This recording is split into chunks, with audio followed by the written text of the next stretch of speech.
So, magandang umaga mga kahabi, no? Ito po si Gapyard, no? DMW. Nagsasabi sa inyo na happy fish keeping everyone, no? So, tuloy-tuloy lang, no? Ito yung mga breeders natin na papakita ko sa inyo. So, ito yung available natin. May available tayo dito na malaki na. Platinum koi, no? Tag dito. Platinum koi, by pair tayo. So, ito yung gumbo ear natin. Tingin ko short body na to eh. So, may mahahaba siyang mga kapatid na body, no. Then, may nakita akong ganito, dalawa. Hindi ko alam kung female yan. Pag sinuwerte ako female, yung isa dyan, ayos na. Short body lang ang gagawin natin dyan.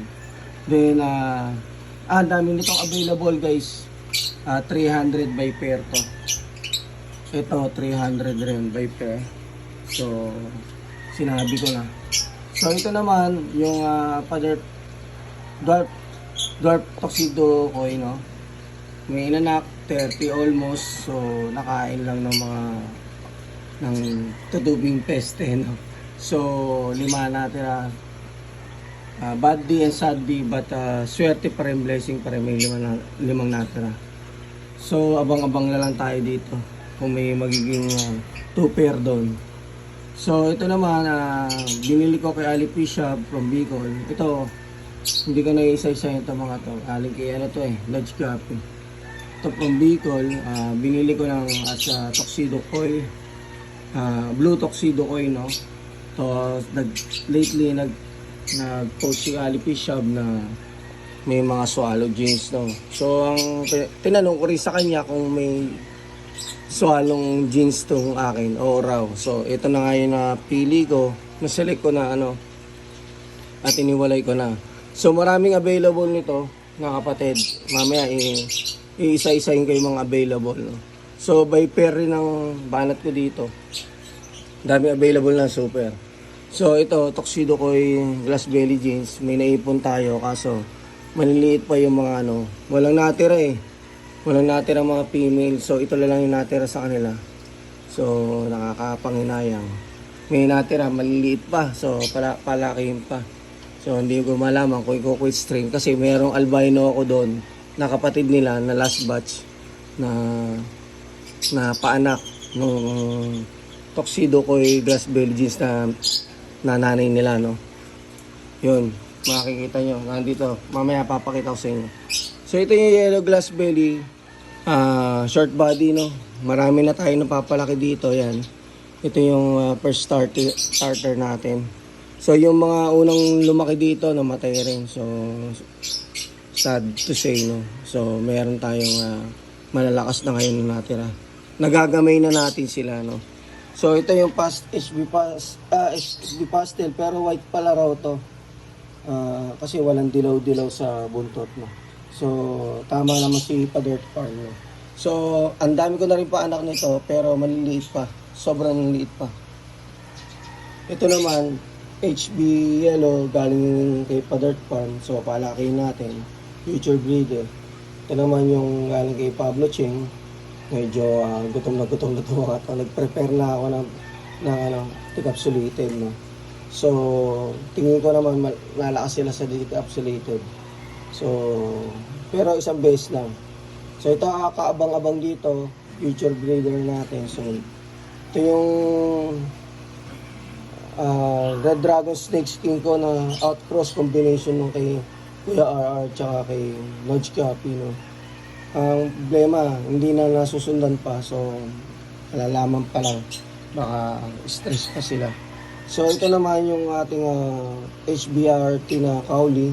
Meron rin tayong HBRT na sa atin gawa, no? Galing kay Boss Sandy. Available by pair 300, no?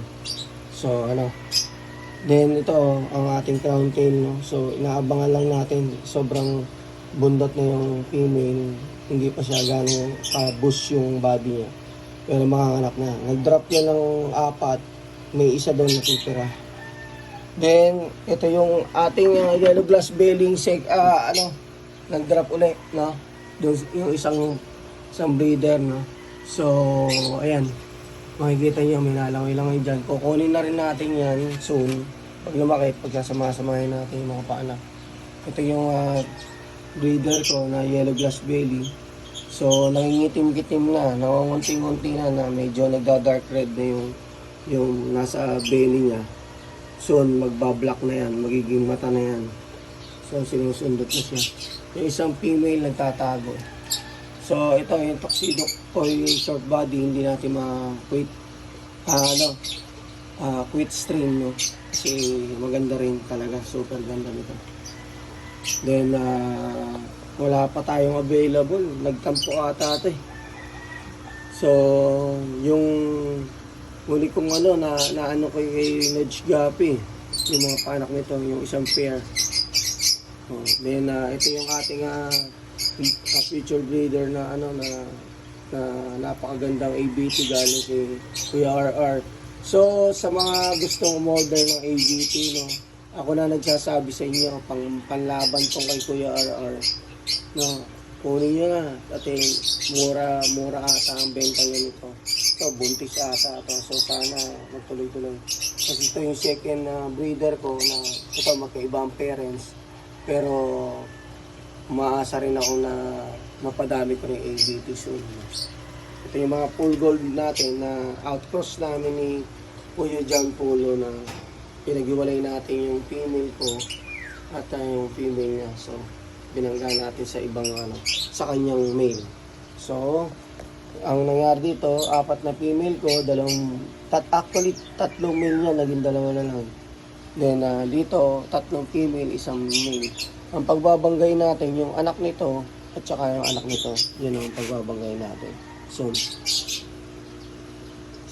mas maganda.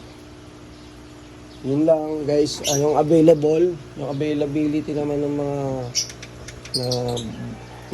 na mga pwede natin ibenta, no? Ito na.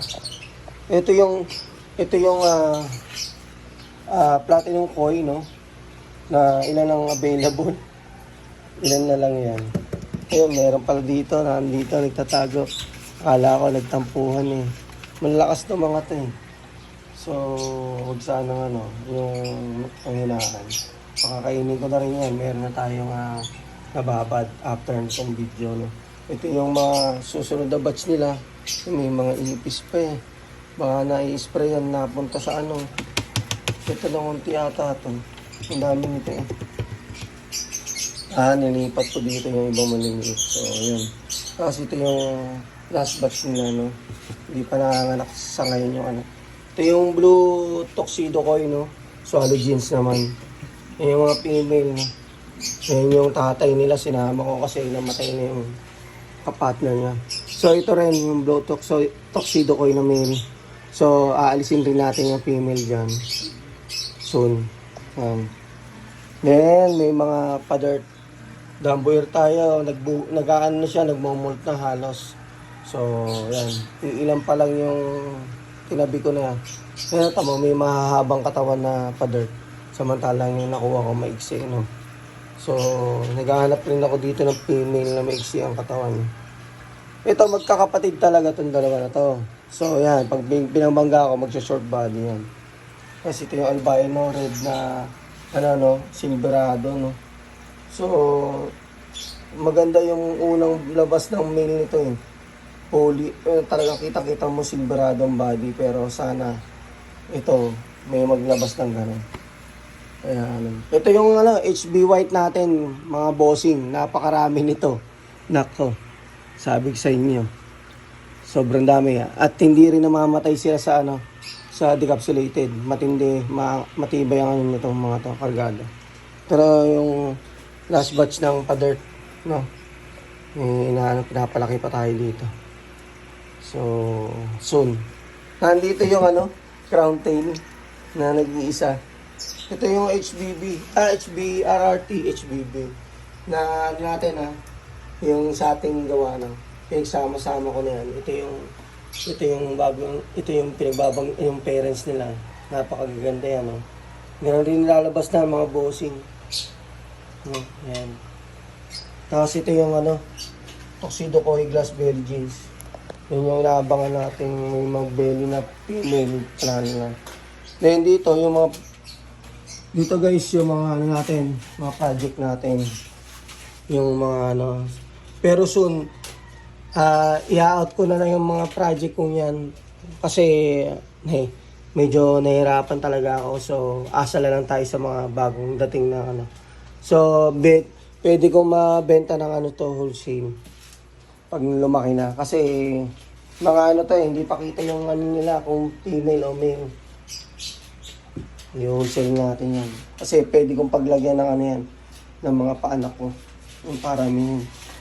Ang dami ng susunan naman, oh. Snail. Hindi natatapos yung snail natin dito. Kasi, hindi bali. Hindi naman naman ipangapatay na isda. Tapos ito, binibenta ko nito lahatan eh. Sa iba, 700 ang trio, diba? Sa akin, 2K na yan. Binibenta ko. Ito yung kausap ko si Padart Farm, no? Yung mga male lang raw uunin na wholesale. Kaso, ang dami, tambak pa rin ng female. So, kung yun lang bibilin, male, 20, pwede na rin pampatuka. So, yan lang pwede ko i-wholesale kasi, yan lang yung old na double sword, no? Japan Blue double sword, no? So, hanggang dito na lang mga kaibigan, no? So, happy fish keeping, no? Sa mapagpalang araw. It's Saturday, no? So, nasabi ko na sa inyo yung mga info. Pasyal lang kayo kay DMW Gapyard, no? So, dito sa Maya pa, no? Pasyal lang po kayo. PM nyo lang ako. Pero doon sa mga malalayong lugar, kakausapin ko pa si Padart Farm kasi nagsabi siya sa akin about sa LBC, no? Yung sa shipping fee, mag-PM raw ako sa kanya. So, tutulungan siguro ako. So, maraming salamat. Peace out.